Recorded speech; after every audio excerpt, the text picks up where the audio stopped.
শুভ সকাল বন্ধুরা, তোমরা কেমন আছো? সবাই ভালো আছে আর আমরাও ভালো আছি। আর ঠাকুরের কাছে এটাই বলি, সবাই যেন ভালো থাকো, ঠাকুর সবাইকেই ভালো রাখো। আর দেখো না, বেশ ঠান্ডা পড়ে গেছে আর আমি একটা পাতলা চাদর নিয়ে নিয়েছি, চাদরটাকেই গায়ে দিই। আর কি বলো তো, তোমরাও মানে সবাই একটু সাবধানে থেকো। এখন তো বুঝতেই পারছো, নতুন নতুন ঠান্ডা পড়ছে, ভীষণই ঠান্ডাটা। তা বন্ধুরা আছি, সবাই ভালো থেকো। বন্ধুরা এখানে রিমঝিম কতগুলো টমেটো, ইসে তোমার পটল আলু কেটে নিয়ে বসে আছে। এক ঝুড়ি পেঁয়াজ, মনে হচ্ছে বিক্রি করতে যাবে। কোন বাজারে যাবে কি জানি, হাবড়া বাজারে না অশোকনগর বাজারে? আরে বল না, কোন বাজারে যাবি বিক্রি করতে? এক ঝুড়ি পেঁয়াজ। আর এখানে দেখো কাঁচা লঙ্কা। এই কাঁচা লঙ্কাগুলো না একদম ঝাল নেই, জানো তো? কি বিশ্রী কাঁচা লঙ্কাগুলো। হ্যাঁ, আজকে আমি মাছ ভেজেছি। হ্যাঁ দেখো, দেখতে এত সুন্দর না লঙ্কাগুলো, কিন্তু একদম ঝাল নেই। বাজে লঙ্কা নিয়ে এসেছি আমি আজকে কিনে। আর এখানে দেখো এক ঝুড়ি আলু, সব কিছু নিয়ে বসে আছে, কাটবে আর রান্না করবে। দেখা বন্ধুদের আমি কীরকমভাবে খাই লঙ্কাটাকে। দেখা, ধর লঙ্কাটা খাই, দেখা বন্ধুদের। দেখো এই লঙ্কাটাকে খাই, আমার কিন্তু ঝাল নেই, বিশ্রী মতো।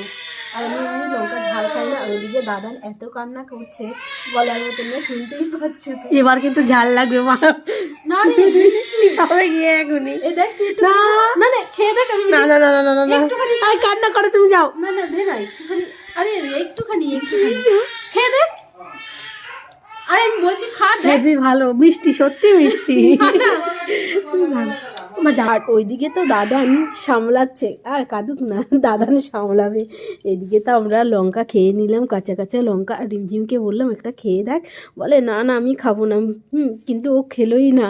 আমি মনে হচ্ছে ইস ওইগুলো ফেলা রে, সত্যি ঝাল নাই, এত বিচ্ছিরি। তোমাদের বিশ্বাস করো, এই যে দেখো একদম এরকম লঙ্কা আমি জীবনেও কোনো দিন খাইনি আর দেখিয়ে নি। লঙ্কায় মানে ঝাল যে একদম থাকেই না, সেরকম লঙ্কা আমি দেখিয়ে নি। কিন্তু নিচের লঙ্কাগুলো নে ঝাল আছে। এইগুলো নে ঝাল আছে। আর এগুলো না দেখো, দেখতে একদম সবুজ আর বিশ্রী। হ্যাঁ ওইগুলো নে ঝাল আছে, কিন্তু এই যে এত সুন্দর দেখতে, কিন্তু লঙ্কাগুলো এত বাজে লঙ্কা, বলার মতন না। এরকম লঙ্কা আমি প্রথম কিনেছি বাজার থেকে, এরকম লঙ্কা আমি কিনিনি। আর এই দিকে দেখো আমারে ধরে উঠছে ঠাকুমা। আর এইদিকে সব এখন ওর কোমরে ব্যথা, কেউ বুঝবে না, তার জন্য আমাকে ধরে টেনে উঠছে। আর পটলগুলোকে এখন ধুয়ে নিতে হবে, পটলের তরকারি হবে। আর এখানে দেখো আমি কালকে আদা নিয়ে এসেছি, আদাগুলো ছেলে নেবে। আর এখানে দেখো লেবু